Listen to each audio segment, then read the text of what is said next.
ચાલો આજે વાત કરીએ ભાઈ બહેનની। ચોટીલાથી 3 ગાંવ પંચાળમાં રેશમિયું ગામ છે। ગામને સીમાડે ભેડાર નામની એક ગોળાકાર ધરા છે।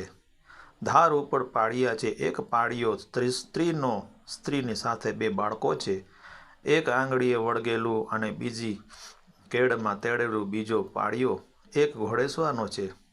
કેટલાક વર્ષ પહેલાંની આ વાત હશે, તે તો કોણ જાણે। કચ્છ તરફથી એક ચારણી ચાલી આવતી હતી। સાથે એના 2 છોકરા હતા। ચારણીએ એના ભેંસો હાંકીને પોતાને દેશથી નીકળી હતી। વાટમાં ખાવાનું નહોતું મળ્યું। કેળે બેઠેલા બાળકો માની છાતી ચૂસી ચૂસીને ગાભા જેવી કરી નાખી હતી। આંગળીએ ટીંગાતું બાળક ભેંસનું પડી 2 પડી દૂધ મળતું તે ઉપર નભ્યો આવતું હતું। ચારા વગરની ભેંસો માર્ગ મરતી આવતી હતી। ચારણીને માથે ધાબળી હતી। અંગે કાળી લાયનું કાપડું અને ગૂઠા રંગમાં રંગેલે ચોળિયાની જીમી પહેર્યા હતા। ડોકમાં સુરાપુરાનું પતરું, હાથમાં રૂપાના સરલ અને પગમાં દોરા જેવી પાતળી રૂપાની વાળાની કાંબીઓ એ એનો દાગીનો હતો। એક તો ચારણ વર્ણની બાઈઓ કુદરતી જે ઉદાસ રહે છે, તેમાંય આ બાઈને તો સંસારના વંશમાં વિતેકાએ વધુ ઉદાસ કરી મૂકી હતી। બાઈ રેશમિયા ગામને સીમાડે જ્યારે ધાર ઉપર આવી ત્યારે એના હૈયામાં મૂંગી આપદા સરખી સાંજ નમતી હતી। તે ટાણે બરાબર તે જ ધાર ઉપર એક ઘોડેસવાર સામે મળ્યો। બાઈ કાંઈક અણસાર આવી બરાબર ઓળખાણ ન પડી એટલે બાઈએ પૂછ્યું, ભાઈ, મારો ભાઈ રેશમિયો આયર આ ગામમાં છે કે નહીં? કેવા છો બાઈ તમે? અમે ચારણ છીએ બાપ। ત્યારે રેશમિયો આયર તમારો ભાઈ ક્યાંથી?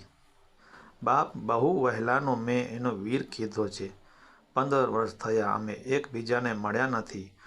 ઓણ અમારે કચ્છમાં દુકાળ પડ્યો ને ઘરવાળો પાછા થયા। મને સાંભળ્યું કે માલ હાંકીને રેશમિયાની પાસે જાઉં તો કાળ ઉતરી જવાય। બાપુ, બહુ પહેલાંની વાત છે। પાણીએ મોંમાં નહોતું નાખ્યું ને ત્યારની વાત છે। પોતે ઘોડીએ સૂતી હતી તે દિવસે પોતાના માવતરનું મવાડું સોરઠ દેશમાં નીકળેલું। માર્ગ એક વખત વગડો આવ્યો ને ઝાડને થડ પડેલું તાજું અવતરેલું બાળક રોતું દીઠેલું દુકાળ પડતો હતો। માવતર પેટના છોરુને રઝળતા મેલી પોતાને બચાવ ગોતતા ભમતા હતા। માય મમતાની અણછૂટ ગાંઠીઓ પણ છૂટી પડી। એવા કાળા દુકાળને ટાણે ચારણિયા મા બાપે આ છોકરાને તેડી લીધું અને માએ એક થાનેલીથી પેટની દીકરીને વછેડી નાખી। આ પારકા દીકરાને ધરાવીને ઉછેર્યો, મોટો કર્યો, કમાતો કર્યો, વરાવ્યો, પરણાવ્યો હતો। એ પોતે જ ધર્મનો ભાઈ રેશમિયો નોખા પડ્યા તે દિવસે કહેલી વાત, બોન, વપત પડે ને તે દિવસ હાલી આવજે।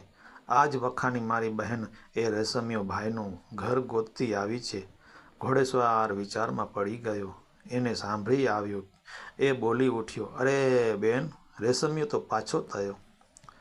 પોતે જ રેશમિયો ભેડો હતો પણ પેટમાં પાપ હતો। રેશમિયો પાછો થયો? બાઈને જાણ પોતાના કાન ઉપર ભરોસો ન આવ્યો તેમ ફરી પૂછ્યું, હા બાઈ, પાછો થયો। 8 દિવસ થઈ ગયા। ભાઈ પાછો થયો? ના થાય નહીં। બાઈ ગાંડી થઈ ગઈ હોય તેમ લાગવા માંડી। હે, પાછો થયો? થાય કાંઈ? એમ ધૂળ ચડવા લાગી। આંખો જાણે નીકળી પડી હોય તેમ ડોળા ફાડીને ચારણી આકાશને, ધરતી અને ઝાડ પાનને પૂછવા લાગી કે વીર મારો પાછો થયો? ઘોડેસવાર થરથર કંપવા લાગ્યો।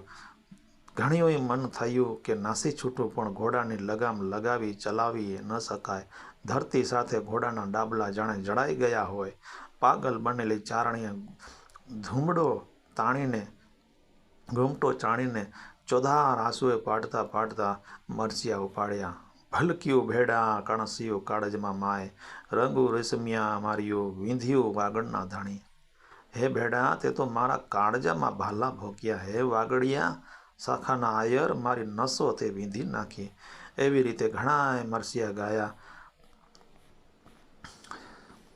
જેમ જેમ મરસિયા કહેવા ગયા તેમ તેમ રેશમિયો ઘોડેસવાર પથ્થર બનવા લાગ્યો.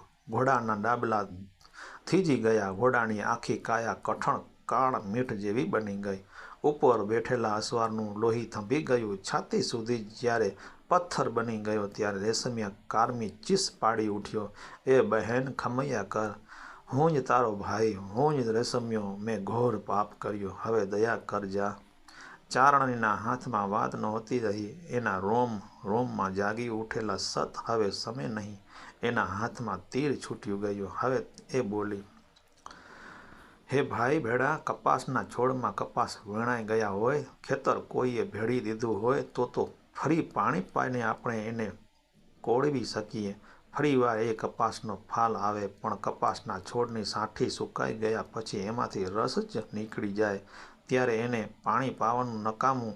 એ જ રીતે હે વીરા, તારા જીવનની સાંઠી જ સુકાઈ ગઈ. એટલું જ બધું ફ્રૂટ તમારામાં વ્યાપી ગયું. હવે ફરીવાર એમાં પ્રાણ મૂકી ન શકાય. રેશમિયા ભેડાને મરવા ટાણે જ્યારે ભોય લીધો, જમીન પર સુવાડ્યો ત્યારે ચારેય દિશાઓ બળી ગયા.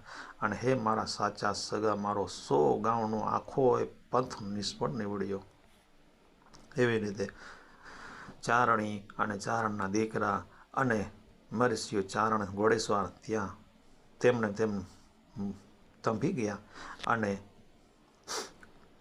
સત ચડેલી ચારણી માતાને ત્યાં પાળિયા બનીને આજે પણ ત્યાં હયાત છે.